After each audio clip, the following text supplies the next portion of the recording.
अस्सलाम वालेकुम। तो इस वीडियो में आज हम बात करने जा रहे हैं द इंटेलिजेंट इन्वेस्टर ज़हीन सरमायाकार के बुक के बारे में। ये किताब बेंजामिन ग्राहम ने लिखी और तकरीबन दुनिया के तमाम बड़े इन्वेस्टर्स ने इस किताब को पढ़ा है।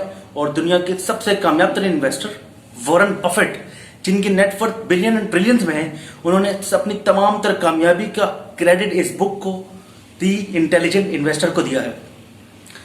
ये बुक जब आप पढ़ेंगे तो आपको यकीनी बात है कि मुश्किल लग सकती है, क्योंकि पुराने वक्तों में लिखी है, कुछ पुराने उस्ताद ने इसको लिखी, तो बिल्कुल आपको बहुत मुश्किल हो सकती है इसको पढ़ने में। और ये आसान फेम है भी नहीं एक इनिशियल इन्वेस्टर के पढ़ने के लिए। तो इस बुक की मैंने समरी बना दी है। आप इस समरी से तकरीबन तमाम नॉलेज जो उसमें दी है मैंने उसको समराइज कर दिया है और आप इससे फायदा उठा सकते हैं।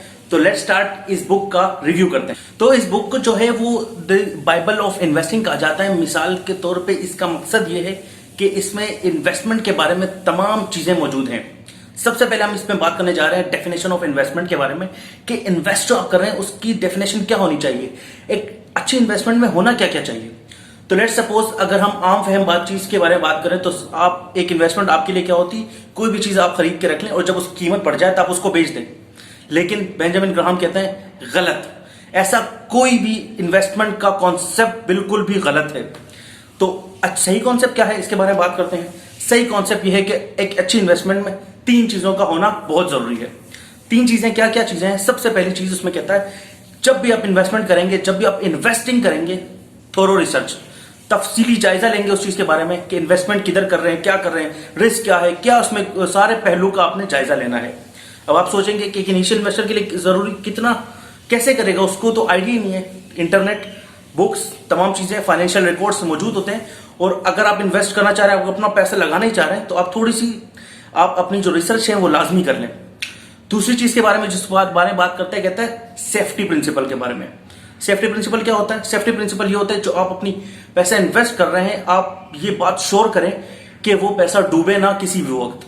डूबे ना मतलब कि उसमें रिस्क कम हो कि आपकी जो असल अमाउंट है, मिसाल के तौर पे आप 1 लाख रुपए इन्वेस्ट कर रहे हैं, तो आप इस बात को यकीनी बनाएं कि वो 1 लाख रुपए लॉन्ग टर्म में आपके सेफ रहें। अगर वो रिटर्न नहीं बनाते, पैसा कमा के नहीं देते, तो वो डुबोए भी ना। तीसरी चीज के बारे में एडिक्वेट रिटर्न। तीसरी जो इसकी कैरेक्टरिस्टिक्स है इन्वेस्टमेंट की, जैसे तीन चीजें बताई, तीसरी इसमें बहुत इंपॉर्टेंट एडिक्वेट रिटर्न, कि जो आप इन्वेस्टमेंट करने जा रहे हैं वो कम से कम 12% इन्वेस्टमेंट का आपको क्रिएट करके दे। कि अगर आपने 1 लाख रुपए इन्वेस्ट किया तो 12% के लिहाज से 12,000 रुपए वो आपको लाजमी बना के दे। तो बेंजामिन ग्राहम कहते हैं अगर आपकी इन्वेस्टमेंट में तीनों चीजें नहीं है तो यकीन करें आपकी जो इन्वेस्टमेंट है वो जस्ट एक गैम्बलिंग के अलावा कुछ नहीं है, या आप अंधेरे में सुई तलाश कर रहे हैं जो कहीं गुम हो चुकी है। अंधेरा इतना है कि वो सुई आपको कभी मिल नहीं सकती। तो अगर ये तीन चीजों आपकी इन्वेस्टमेंट में नहीं है तो आप इन्वेस्ट ना करें, ये जस्ट एक गैम्बलिंग है। और किसी दिन आप पैसा सारा डुबोगे, उसके बाद आप बैठ जाएंगे कि नहीं, investment is a bad thing, अब मैं इन्वेस्ट करूंगा ही नहीं। अच्छा, दूसरा कॉन्सेप्ट इसमें पेश किया गया है वो है मिस्टर मार्केट का। मिस्टर मार्केट का कॉन्सेप्ट क्या है? मिस्टर मार्केट का कॉन्सेप्ट ये है कि जब मार्केट मंदी का शिकार हो, बिल्कुल तनज़्ज़ुली का शिकार हो जाए, तो आप स्टॉक खरीदना शुरू कर दें मुख्तलिफ कंपनीज के। और जब मार्केट बुलंदी का शिकार हो, मार्केट बुलंदी की तरफ जा रही हो, तो आप अपने स्टॉक्स बेचना स्टार्ट कर दें। And that is how you earn money in stock exchange. Mister market की कॉन्सेप्ट के बारे के बाद इस बुक में कुछ एक अहम कॉन्सेप्ट ये बताया गया है, मार्जिन ऑफ सेफ्टी। इसका मकसद यह है कि अगर आप कोई गाड़ी ऐसी बनाना चाहते हैं जो 100 किलो का वजन उठाए, तो यकीनन जो इंजीनियर होगा उसके दिमाग में ये होगा कि मुझे कुछ ऐसी गाड़ी बनानी चाहिए जो 120 या 130 किलो वजन उठाए। यही कॉन्सेप्ट इसने इन्वेस्टमेंट में बताया है। मिसाल के तौर पे इसको आप किस तरह श्योर करेंगे? इसका मकसद ये होता है कि जो फेयर मार्केट वैल्यू है शेयर की, अगर 100 रुपए है तो आप कोशिश करें उस शेयर को 70 या 80 में खरीदें। इससे होगा क्या, अगर कंप्लीट इकोनॉमिक एनवायरनमेंट बदल जाता है, जैसे कि कोरोना, स्पेशल मूवमेंट्स आ जाते हैं, इकोनॉमी में कुछ स्पेशल इवेंट्स हो जाते हैं, तो इससे होगा ये कि आपकी जो इन्वेस्टमेंट है वो महफूज रहेगी और मार्केट, शेयर मार्केट में उसका कॉस्ट प्राइस गिरने के बाद भी आप उसमें फायदे में होंगे, आपको कोई नुकसान नहीं होगा। इस तरह से जो सेफ्टी प्रिंसिपल था, आपके जो प्रिंसिपल था, वो भी आपका जो इन्वेस्टमेंट है वो डूबेगी नहीं और आपकी जो इन्वेस्टमेंट है वो अपनी असल हालत में बरकरार है। तो इन सारे कॉन्सेप्ट्स के बाद इसमें राइटर ने बात की है टाइप्स ऑफ इन्वेस्टर के बारे में कि इन्वेस्टर्स कितनी तरीके के होते हैं। सबसे पहले इन्वेस्टर की टाइप है डिफेंसिव इन्वेस्टर। डिफेंसिव इन्वेस्टर क्या होता है? जो रिसर्च बिल्कुल नहीं करना चाहता, जो मेहनत नहीं करना चाहता, जो टाइम नहीं देना चाहता इन्वेस्टिंग को, येट वो चाहता है कि वो पैसा इन्वेस्ट करे। तो इसके लिए राइटर ने बताया ऐसा इन्वेस्टर को इंडेक्स इन्वेस्टिंग या म्यूचुअल फंड में इन्वेस्ट करना चाहिए, जहां पे मुख्तलिफ स्पेशलिस्ट इन्वेस्टर बैठे होते हैं, वो पैसा इन्वेस्ट करते हैं, दूसरे लोगों का पैसा पूल करके वहां पे रिटर्न बनाते हैं। तो लेकिन यहाँ पे जो रिटर्न होता है वो भी इंडेक्स के हिसाब से ही।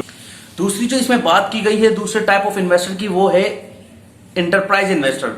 इंटरप्राइज इन्वेस्टर क्या होता है? इंटरप्राइज इन्वेस्टर रिसर्च करता है, मेहनत करता है और तमाम चीजों का ध्यान रखते हुए, इकोनॉमिक इन्वायरमेंट्स का ध्यान रखते हुए, सब चीजों के बारे में तब वो इन्वेस्ट करता है। और अगर लॉन्ग टर्म की बात करें तो सबसे ज्यादा कामयाब इन्वेस्टर इंटरप्राइजिंग इन्वेस्टर ही होता है।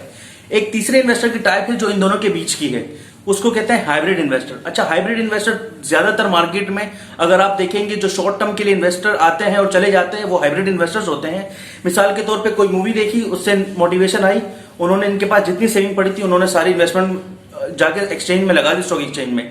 दैट इज हाउ व्हाट के क्या होते हैं, ये हाइब्रिड इन्वेस्टर्स होते हैं।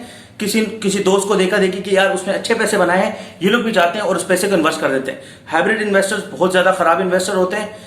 थोड़ी सी मोटिवेशन आती है, आके पैसे लगा देते हैं, थोड़ी सी मोटिवेशन डाउन होती है, पैसा निकाल लेते हैं या लॉस करके बाहर हो। डिफेंसिव इन्वेस्टर होता है वो बहुत ज्यादा ऑटो पायलट तबियत का होता है, वो ऐसे कंपनीज में इन्वेस्ट करता है जहां पे रिस्क बिल्कुल ना हो और रिटर्न्स जो है बहुत स्टेबल हो। जबकि जो इंटरप्राइज इन्वेस्टर होता है वो ऐसी कंपनीज का इंतखाब करता है जहां बहुत ज्यादा उतार चढ़ाव हो, ताकि वो अपनी नॉलेज का यूज करते हुए उतार चढ़ाव वाली कंपनीज में, जब कंपनी उतर रही हो, जब कंपनी बिल्कुल डाउन तबीयत की हो, तो वो अपने शेयर्स खरीद रहे, और जब कंपनी थोड़े से भी रिटर्न्स अच्छे देना शुरू वो उनको शेयर्स को बेच। इसके बाद इस बुक में काफी सारी स्ट्रेटेजीज के बारे में बताया गया है कि इस तरह से फला, जैसे कि इनिशियल इन्वेस्टर्स को ये स्ट्रेटेजी डिफाइन करनी चाहिए, ये इस स्ट्रेटेजी से शेयर्स खरीदने बेचने चाहिए, इंटरप्राइज इन्वेस्टर्स को इस तरीके से काम करना चाहिए। तो उसके लिए हम इंशाल्लाह नेक्स्ट वीडियो में कुछ कवर करेंगे। इस वीडियो में इतना ही था।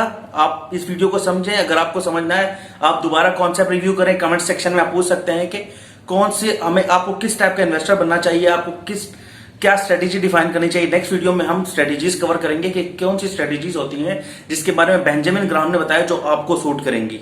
बहुत शुक्रिया।